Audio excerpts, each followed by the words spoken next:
الفرق بين الاكل في الايام العاديه والاكل في رمضان. الاكل في الايام العاديه. ايه يا مامي، عامله ايه للغدا النهارده؟ شوربة عدس ورز، ايه رأيك؟ كل يوم شوربه عدس، كل يوم شوربه عدس. خلاص يا ليلي، بكرة هعمل لكم حاجة مختلفة. هتعملي لنا ايه؟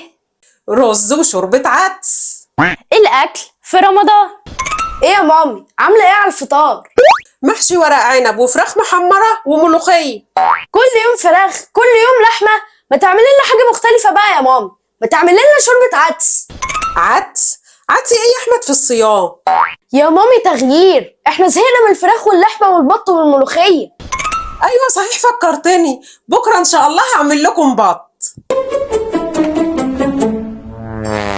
ودلوقتي ميعادنا مع فزورة النهاردة، وفزورة النهاردة بتقول: من هو الصحابي الجليل الذي عند موته اهتز له عرش الرحمن.